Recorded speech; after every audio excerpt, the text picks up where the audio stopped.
Went to Chautauqua Park, where Graber was known to go for walks. Her body was found covered up following a severe head trauma. For her students, those details are unthinkable. Hey everybody, what's up? It's Shelby again with Hooks, Books, and Crime, and it's craft and story time. Today I'm actually making a spider top. I'm doing the back panel right now, so that's how it looks so far. I'm 7 rounds in. I've got a few more to go. But I'm making this because I'm going to the Atreyu 20th anniversary tour for The Curse. It's totally full circle for me because literally 20 years ago was the first time I went to Atreyu. I saw them with Chiodos and From First to Last, and Every Time I Die. Mwah. What a showman. Every time I've seen them, Atreyu too. I'm super excited for Atreyu, but I don't think I guess it's also because Every Time I Die isn't around anymore. And I know the other guys got together, but the vocalist isn't there, and he was a hell of a showman. So I'm just super excited. I saw this show in 2005, freshman year, and I'll be seeing it, and that was in September of 2005. Now I'll be seeing them in November of 2025. What a way to feel old, though. Sad face. Anyway, so the story I have for you is a good one. They're all downers, they're all sad, but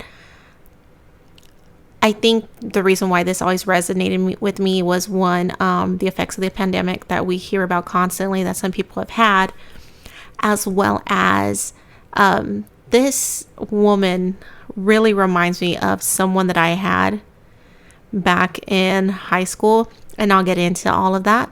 But yeah, if you're crafting with me, go ahead and grab your stuff. If you're cleaning, driving, let's just get going. I'm excited. Now, and so what's annoying about this is I've literally recorded this whole episode already.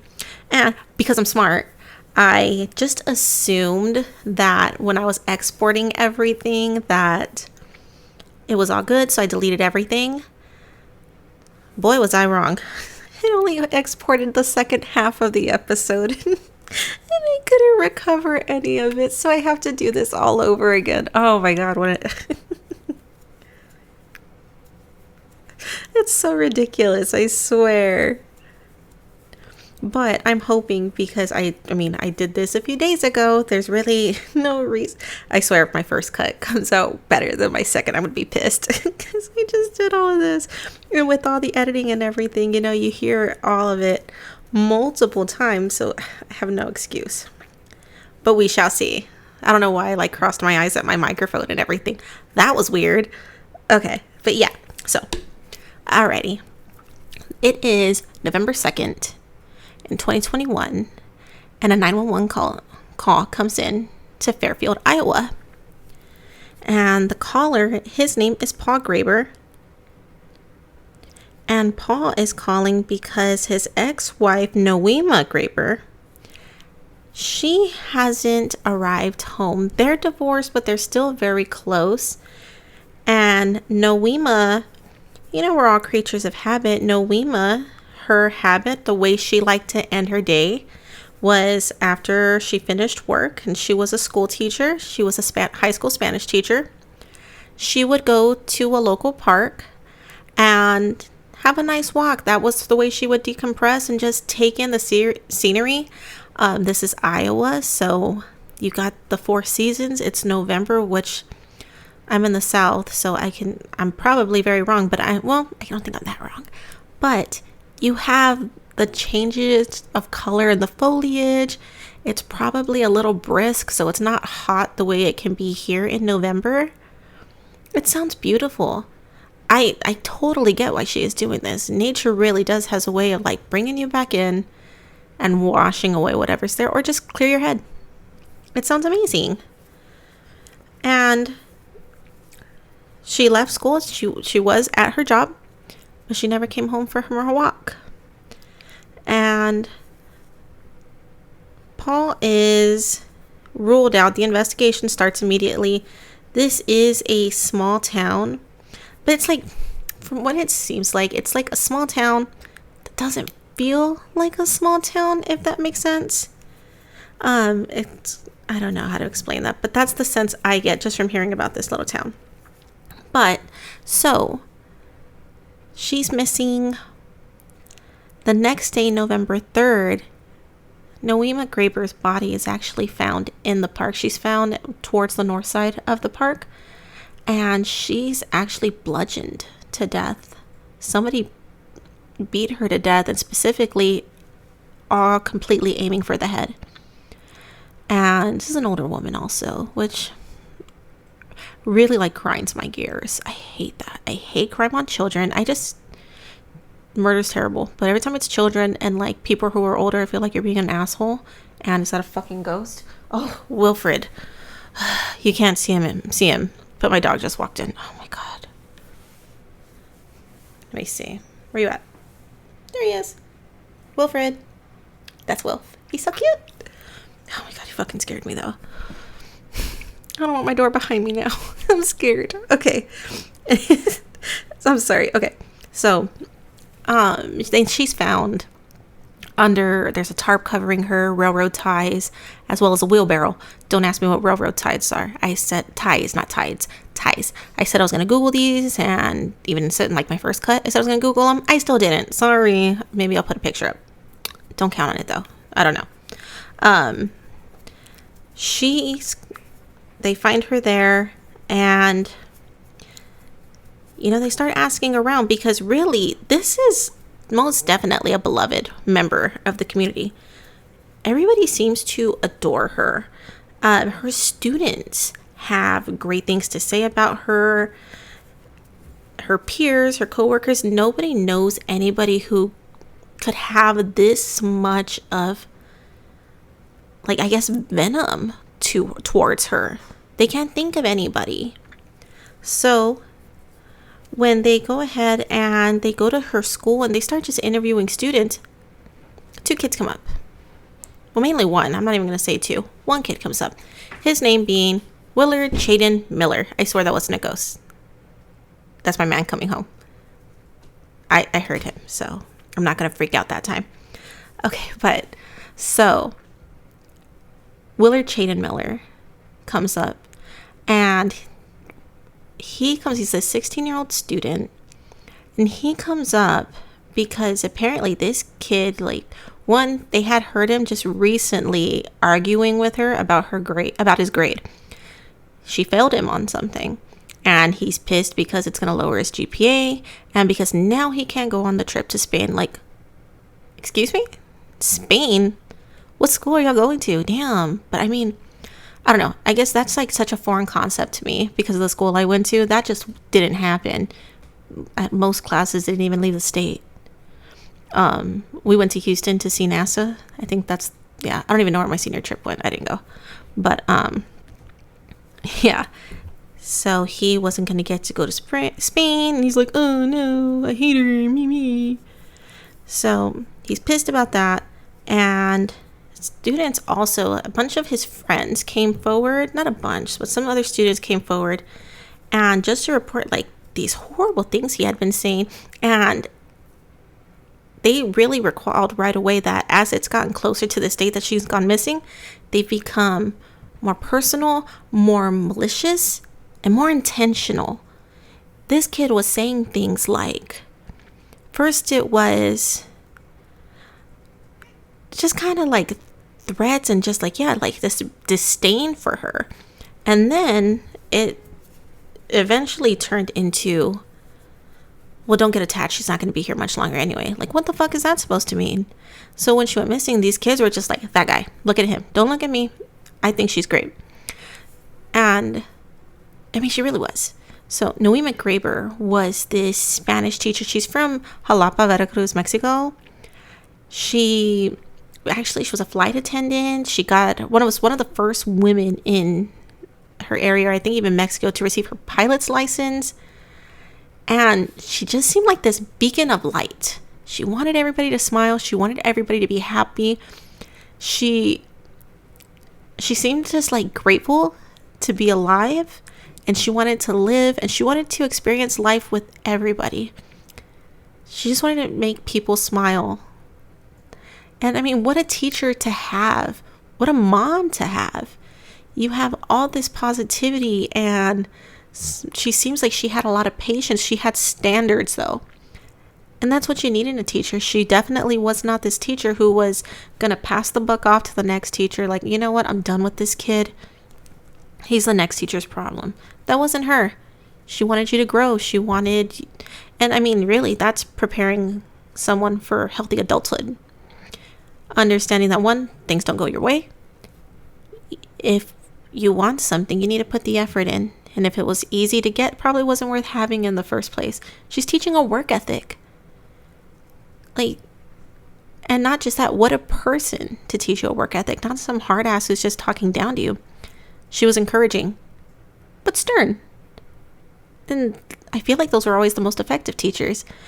And she really resonated with me because I had a Spanish teacher named Mrs. Torres. And I swear to God, this woman and her must have been spiritually connected in their mission and their purpose in life, because Mrs. Torres was the same way. She was this tiny little woman with the biggest smile, and she was just so fun, and she wanted her students to be happy. And if she was going through something or she was having a bad day, you wouldn't tell. You really could not tell, because she parked it with her car, and she was here for you. And she wanted you to learn, and she wanted to experience the growth of her students with them. And that's how Nohema Graber was. And her and Paul, apparently they met at a party years before, she had this career and everything. And then one day, Paul he's back in Mexico because he has a layover. He's in Jalapa. And he thinks to himself, dude, you brought yourself into this room. You're going to stay here. He goes ahead and decides that, I'm going to call Nohema up. This is 10, 11 years down the line, which, what a compliment to just sit in someone's head that long. You're that memorable. You met one, maybe a few more times, and this person really remembered you. You brought something. You had this light, this aura. There was something that made him so drawn to her that he remembered her after all these years. So they go out and they hit it off. They get married. He settles down with them in Mexico. In 1991, their first son, Christian, is born. And in 1992, their son, Jared, is born. And my girl had them back to back. I did not have mine back to back, but I had 2 under 2. Ooh, not for the weak. But I feel like with her, again, I don't know. I feel like this woman was just, what's the word I'm looking for? Really enthralled herself in new motherhood. And even when there was battles and the sleepless nights and the frustration and the fatigue, she seems like she was the kind of woman who would just come back down to gratitude and could push forward. Really, when I was going through all my postpartum shit, I wish I would have had someone like that around me. That would have been amazing, because the struggle is real. And so after they have their children, because of the crime in the area, they decide that, it's probably best that they relocate. So they relocate to Fairfield, Iowa, which is Paul's hometown. And Fairfield, Iowa, it really, it's always on these lists of best places to live and stuff like that. And the thing is it's not on all these lists. It's never suited to one demographic. If you're single and if you're just a single person, it's on the list. If you're a married couple looking to raise a family, it's on the list because of school districts, small businesses. It kind of has something for everybody. So they move there. And what a cruel irony. You leave where you were because of the crime only to suffer such a horrible demise. Life is so weird, man. It's heartbreaking, really. So Again, Willard, he goes by Chaden, so I'm just going to refer to him as Chaden. I mean, what a selection to choose from, really. Willard or Chaden? Like, I know we're not supposed to talk shit about people's names, but Willard or Chaden. Okay. Anyway, so they start looking into this kid, and I mean, when I say the dots connected to themselves, they really did. They just spun their little web for them. And I mean, this went quick. November 5th, Chaden and his friend Jeremy are actually arrested for the murder of Nohema. And I mean, how did they come to this conclusion? That's a word. Conclusion. How did they come to this so quickly? Well, first, so again, Nohema was a creature of habit. So everybody knew that she went to this park. She always went to the same park and would walk the trail. Her van is seen arriving at about 4 o'clock. And it's Nohema driving. She is for sure there. But when the van leaves, nobody sees Nohema driving. They see 2 boys driving. And she's nowhere to be found. Now, a witness comes forward, and it turns out that... So there's this road, and that's actually the road that leads to where they actually find her van abandoned because the body and the car were separated. Where they find the van, somebody actually drove past going the opposite direction as the van and said the same thing. Their 2 boys were driving. It's like, okay. And then another person comes forward and says they witnessed 2 boys, and they described them to a T. They described what they were wearing, everything. That these 2 boys came and they were actually walking back, and a friend of theirs comes forward and even says that they called, saying that they were in this area, asking for him to pick them up. Good boy said no. He's like, nah, I'm good. Good on him. I mean, it's not like I would hope he wouldn't get tried for that. I feel like he wouldn't unless he really knew, but still, it's just better not to be in the mix at all. Sorry about her. My cat, by the way, for those listening like on Spotify. Excuse her. So we have all of these witnesses who saw. Then there's the kids who overheard the threats that he was making towards her. The kids who heard them arguing right before. So there's that. And then when they search the houses, they find clothes with blood on them. They find 2 bats that have hair and some material on there.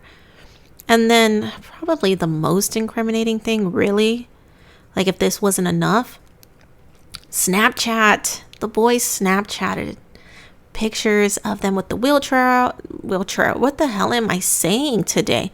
I need to go to bed. The wheelbarrow, the bleach, and they're making comments. Oh my God, I gotta find it. I can't remember what it says. I'll put it up here though. It says something like caught a body, or like new wheelbarrow, who dis, like dumb shit. So, and then on Chaden's phone, there is literally a prep list, and it says stun, move body off the trail. What is it? Load cargo, unload cargo, things like this. Well, actually, no, that was under procedure. Prep was what he's going to need: gloves, bleach, wheelbarrow, bats. And again, like literally just weaving the web himself. Doing it all for the police. And also, this one's my favorite, honestly. The other thing is on his phone were Google searches, such as, what happens to your grades if your teacher dies? Bitch, what do you think happens? It fucking stays. What do you, like, oh, we just wiped the slate clean because she just be like, that's not how it works. That's how you know this idiot is 16. Stop playing adult games as teenagers. I swear. I mean, really, if you're going to do this shit, at least you're just fucking stupid. So it's going to work out for us and not you. But over a grade. And like, so let's just make this clear also. So this is November, meaning it's the start of the semester. He can get the GPA back up. Also, he's a sophomore. So it's not like this is final. This is going to go with him to college. Now he'll have to take remedial Spanish, something like that. I don't know. It's dumb, just dumb. And it gives spoiled. Most definitely, it gives spoiled. So Jeremy and Chaden are arrested for this. And so who's Jeremy? Jeremy, and there, I mean, aside from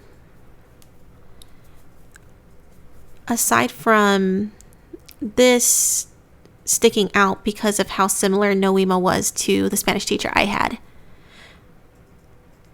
Jeremy's story, the duality between the two boys is just,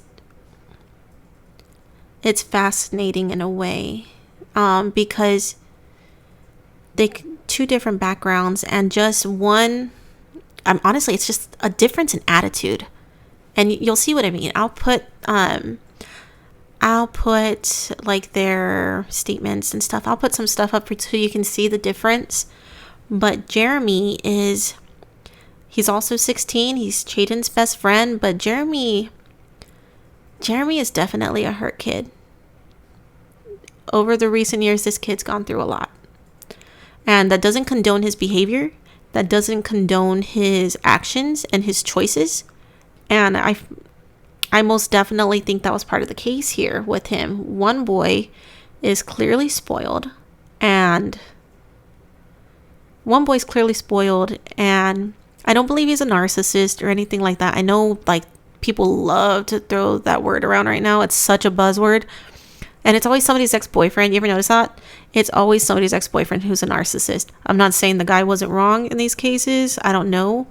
But I'm not going to lie. I'm to the point now when somebody calls somebody a narcissist, I start to think like they're the narcissist. So I'm not even going to play that game. It could be bad parenting. It could be a mix. And then sometimes you have parents who try everything. They do everything they can, and the kid's just shitty. The person's just going to do what they want to do. He's 16. He's not 9. So, you got that working against you too. But back to the case. So as soon as the boys are arrested, fingers start getting pointed. Both of them are claiming that they were the lookout, and the other one is actually who killed Nohema. And as it is, like in Chaden's interview, he's very nonchalant, and I mean, this kid looks like he to himself, he thinks he's got this in the bag, which is so far from the truth. But he has this attitude to him, this cockiness, if you will, an arrogance. And that's like, until they're literally asking him, like, is there any reason why you specifically would be identified in the area? And he's like, no. And like the detective even says, like, no, nobody's, like, this isn't a hypothetical. You have been specifically named. And then, I mean, he pushes it to a point where he has this asinine story of that he was walking and a gang of teenagers in masks made him kill her, because that makes sense, right? Like, a gang of teenagers. What is this, an 80s movie? A gang of teenagers. Did they have rollerblades? Hockey sticks? That's what I picture. Almost like Casey Jones, but evil. But like, that didn't make sense. So obviously that fell through really quick. And then on the other end, you have Jeremy. Jeremy's trying to avoid, and then eventually he confesses to it. And by Jeremy's account, what had happened was, so the boys basically surveilled her to see her habit, find where was the best place in the park to commit this. And then on the day of the attack, they were walking, they saw her, and they, waved to her, "Hi, Mrs. Graber."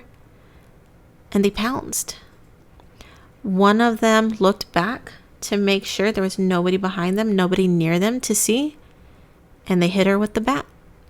They then dragged her off of the trail. And according to Jeremy, Chaden was the one who killed her. or who kept hitting her rather.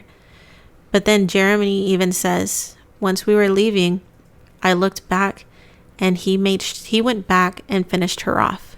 So he's just as guilty. And they just went home, they did all these things to dispose of the body and to move the van and try to throw off police, which did not work.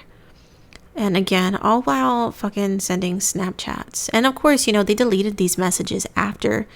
But again, tell me you're 16 without telling me you're 16. They don't really delete. It's all recoverable. So that they have that as evidence also. So originally, these boys plead not guilty. But with the evidence just so stacked against them, it's just, there's no way around it, really. They go ahead and change it to guilty. They have to. They're charged with first-degree murder and what's called conspiracy to commit forcible felony. And that second charge is a mandatory life in prison. Or no, not that. It's mandatory to be tried as an adult. And Iowa State does have a rule where if you are tried as an adult as a minor, you cannot get life without the possibility of parole. That's just not a thing. And I know in some cases, I'm sure that's upsetting, but I get it. I definitely get it, especially these boys are 16. What if they live till they're 90? It's just, you make dumbass decisions as teenagers, and I can understand that they feel that they have a bigger chance at rehabilitation. And you'll see what I mean through their statements when they address the victim's family. You'll see what I mean. And Chaden's parents, when they were on the stand, Chaden's mom, really, she just complained about how, I guess she felt like the police tricked her, that she wasn't aware that Chaden was being questioned because she wouldn't have allowed it. Very me. Chaden. That was her whole thing. And when they talk to Jeremy's dad, it shines a light on what Jeremy was going through. That along with this, and I'll play it. Like, if you just listen. As I understand things, generally, the divorce would have happened around 7, and she would have moved to Colorado when Jeremy was around the age of 10. Is that correct? That is correct. Okay. Based on your observations, what was Jeremy's relationship like with his mother after she moved to Colorado? Well, initially there was some contact, some phone calls and things, but again, it wasn't really a relationship with his mother anymore. Her phone conversations were being dominated and commandeered on the other end by her current boyfriend. So his relationship with his mother, kind of non-existent really. It was with something else. Did Jeremy ever visit his mother in Colorado? I think you just alluded to that. But just the one time. Can you tell the court about Jeremy's one-time visit with his mother in Colorado? Yeah, with a telling detail. We kind of knew in advance that it could be a sketchy experience for Jeremy, so I actually had a safe word for him when we called on the phone, and the first time I talked to him on the phone, he used that safe word. Okay. So do you recall originally how long it was planned that Jeremy was going to go visit his mother? Approximately 1 week. And did Jeremy stay for the duration of what was anticipated? No, he did not. He used his safe word, and you made arrangements to have Jeremy return to you in Fairfield, is that correct? Yeah, I believe he might have been 10 or 11 years old at the time. They told me they were just going to send him on a Greyhound bus and send him back home, and I said, no, you're not, and to make sure that he flew back. How did COVID impact Jeremy's day-to-day routine? He was,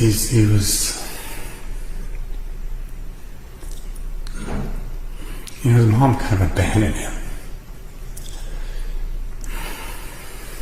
Take your time. Interpersonal relationships were so important to him. And we spent 2.5 years in a global war against interpersonal interactions. It devastated him.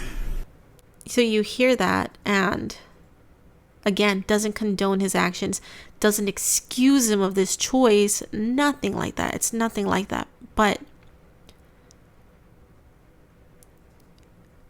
it's heartbreaking. Again, hurt people hurt people. And this kid really sounds like, I don't think, because that was the thing with Jeremy, is it's not like he was also failing this class, so he hated. Nobody said that Jeremy was saying anything bad about Mrs. Graber, not the way Chaden was. And Jeremy was failing other classes. So that motive that Chaden has of it ruining his GPA and him arguing with her, there's nothing like that with Jeremy. He was failing other classes. What was he going to do? Kill all of them? That wasn't the thing. I really think this came down to Jeremy already being abandoned by his mom. His sisters are gone, or some of his sisters have moved out. He spent COVID alone, not learning, fucking off and playing games, which a lot of kids did. And a lot of kids struggled coming back. You get to remember, this was the first year that kids came back to school in person in 2021. This was the first year that kids came back. So the idea that people were, I'm sure, were still on edge. People were still very afraid of the pandemic. I don't know how Iowa was. I know Texas was very different compared to other states. But people were still on edge. And for a teacher to be murdered within months of the school year starting it's terrifying. But I definitely feel like for Jeremy, because Chaden was his best friend, I feel like a lot of this was more like a ride or die situation. Like, just don't, I'll help you. Just don't leave me. That's how I feel about this kid. Or not how I feel about him, but that's kind of what I get from this whole thing. There's clearly one that was more dominant and one who just didn't want to lose anybody else, I think. As if this family couldn't, didn't have enough going on. Pa Graber died from cancer like a week before the sentencing. Again, everything was stacked up against them that they pled guilty. Which, honestly, I'm grateful. I'm grateful that Nohema's family, her children, didn't have to see this. I completely forgot. I'm sorry. When they moved here, she had 3 kids. When they moved to Iowa, she gave birth to her daughter, Nohema Marie. And I don't know why I forgot to mention her. I guess because I'm trying to, since this is my second cut, I'm just going through everything. So I'm sorry if this is rushed. But I'm glad her 3 kids didn't have to go through a lengthy trial. Could you imagine a long trial? And as it is, just trying to get to everything because one lawyer wanted a change of venue. One lawyer did not want the boys tried together. Jeremy's lawyer did not want the boys tried together because of the difference in, like, they both had different versions of what happened, which makes sense. If these boys are telling 2 different stories, it's probably best that it be separate. And of course, change of venue because more than likely they weren't going to get a free trial. But I'm also grateful, again, like, these kids didn't have to go through that. Especially if it would have gone to trial, it would have been a long ass trial. And then their dad dies. How does that work? Does court kind of skip a day so you can go to the funeral? Or do you choose to go to my mom's trial or my dad's funeral? How does that work? That sounds awful. And it's really too much for anybody. Nobody should have to deal with that. But Nohema's kids had to bear this. Her friends had to bear this. Paul's friends had to bear this. I'd like to take this opportunity to wholeheartedly accept responsibility for the role that I've played in the murder of Nohema Graber. I would like to apologize for my actions, first and foremost, to the family. I'm sincerely sorry for the distress that I've caused you and the devastation I've caused your family. And from the bottom of my heart, I am sorry for your loss. I'm sorry to hear about Paul Graber. Years ago, I made the worst decision of my life, and I take full responsibility for what I did. And today, as a young man, I can begin to pay for that. I can never give back what I've taken. But I hope that this situation doesn't end as tragically as it began, and that someday something positive can come from this tragedy. Chaden gets life in prison with a minimum of 35 years because he's most definitely the ringleader. And Jeremy gets life in prison with a minimum of 25 years. And I hear that and I just think of how much technology has changed in just the past 10 years. I really can't imagine where we're going to be when they're even eligible for parole, let alone let out. I can't imagine it. It sounds like this crazy Twilight Zone kind of thing, honestly. And then her kids, they start a foundation and they try to live their day the way Nohema always wanted them to, which was to always be smiling and to enjoy life and enjoy to live and be in the moment. And that's what her students seem to say also. She really, her students loved her. They really had nothing but nice things to say about this woman. There was a candlelight vigil when she died. She definitely, oh my God, I can't talk. She definitely had an impact on these kids. And, I always feel bad for well, not always. Let me take that back, because some families are just, I forgot their names, but the guys who did the Belongolo murders in Australia, their mother was a fucking nightmare.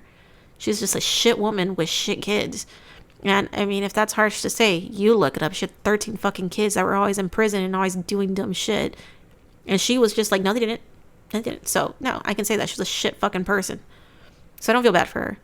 But I do feel bad for Jeremy's family, his sisters. It's their only brother, and they're never, they get to see him behind bars now. Same thing for his dad. It's his only son. I even feel bad for Jeremy's mom to a degree. It sounds like she was in a very toxic relationship. And when her son needed her the most, she couldn't get to him. Maybe she felt trapped. That's rough. I think the dad, his father's testimony is what really killed me, though. Because I can just tell that man blames himself. I can tell that he thinks of what he could have done differently to help his son through all of this. And I even feel bad for Chaden's parents because, like I said, I don't agree with the mom just making it more about how the police fucked up and not holding her son accountable. But again, hard pill to swallow. You want to keep some semblance of the reality that you were just in, that your son's a good kid and would never do anything like this. And, the smoke is clearing and you have to see it.